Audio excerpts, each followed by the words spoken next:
ನೇತ್ರಾವತಿ ನದಿ ತೀರದಲ್ಲಿ ಶವ ಹೂತಿಟ್ಟ ಪ್ರಕರಣ ಶೋಧ ಕಾರ್ಯಕ್ಕೆ ಸಂಬಂಧಪಟ್ಟಂತೆ ಈ ಶೋಧ ಕಾರ್ಯದ ನಡುವೆನೇ ಎಸ್ಐಟಿಯಿಂದ ತನಿಖೆ ಕೂಡ ನಡೀತಾ ಇದೆ. ದೂರುದಾರನ ಜೊತೆ ಸಂಬಂಧ ಇರುವಂತ 10 ಜನರ ವಿಚಾರಣೆಗೆ ಮುಂದಾಗಿದ್ದಾರೆ.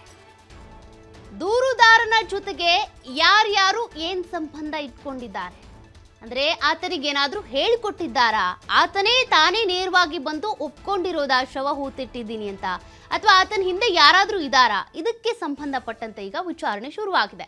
ದೂರುದಾರನ ಜೊತೆ ಕೆಲಸ ಮಾಡ್ತಾ ಇದ್ದಂತ ಕೆಲಸಗಾರರು, ಆಶ್ರಯ ನೀಡಿದ್ದವರು ಸೇರಿದಂತೆ ಒಟ್ಟು 10 ಜನರ ವಿಚಾರಣೆಗೆ ಮುಂದಾಗಿದ್ದಾರೆ. ದೂರುದಾರ 15 ವರ್ಷದ ಹಿಂದೆ ಧರ್ಮಸ್ಥಳವನ್ನ ನಾನು ಬಿಟ್ಟಿದ್ದೆ ಅಂತ ಹೇಳಿದ್ದ.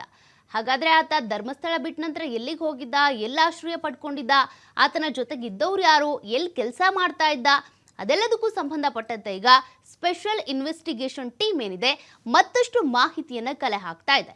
ಆತನ ಹಿನ್ನೆಲೆ ಏನು, ಆತ ಹೇಳ್ತಿರೋದು ನಿಜಾನ ಸುಳ್ಳ, ಅದೆಲ್ಲದಕ್ಕೂ ಸಂಬಂಧಪಟ್ಟಂತೆ ಮತ್ತಷ್ಟು ತನಿಖೆ ವೇಗವನ್ನ ಪಡ್ಕೊಳ್ತಾ ಇದೆ. ಈಗಾಗಲೇ ನೇತ್ರಾವತಿ ತಟದಲ್ಲಿ ಒಟ್ಟು 13 ಪಾಯಿಂಟ್ಗಳನ್ನ ಮಾಡಲಾಗಿತ್ತು. ಆ 13 ಪಾಯಿಂಟ್ಗಳ ಪೈಕಿ ಕೆಲವೆಡೆ, ಅದರಲ್ಲೂ ಕೂಡ 6ನೇ ಪಾಯಿಂಟ್ನಲ್ಲಿ ಒಂದಷ್ಟು ಅಸ್ಥಿಪಂಜರ ಅಥವಾ ಮೂಳೆಗಳು ಸಿಕ್ಕಿದ್ದಾವೆ. ಬಟ್ ಇನ್ನೂ ಕೆಲವೆಡೆ ಏನೂ ಸಿಕ್ಕೇ ಇಲ್ಲ. ಹಾಗಾಗಿ ಈತ ಕೊಟ್ಟಿರುವಂಥ ದೂರು, ಮಾಡ್ತಿರುವಂಥ ಆರೋಪಗಳು ನಿಜಾನ, ಅದಕ್ಕೆ ಸಂಬಂಧಪಟ್ಟಂತೆ ಪುಷ್ಟಿ ಕೊಡೋ ರೀತಿಯಲ್ಲಿ ಏನಾದರೂ ಸಾಕ್ಷಿಗಳು ಸಿಗುತ್ತಾ, ಇನ್ನೂ ಕೂಡ SIT ಡೌಟಲ್ಲಿದೆ. ಹಾಗಾಗಿ ಇದಕ್ಕೆ ಸಂಬಂಧಪಟ್ಟಂತೆ ಆತನನ್ನು ನಂಬಬೇಕು ಅಥವಾ ನಿಜಕ್ಕೂ ಕೂಡ ಆತ ನಂಬೋದಕ್ಕೆ ಅರ್ಹ ಅಂತ ಗೊತ್ತಾಗಬೇಕು ಅಂದರೆ ಆತನ ಹಿನ್ನೆಲೆಯನ್ನು ಕೂಡ ಈಗ ಕೆದಕ್ತಾ ಇದ್ದಾರೆ.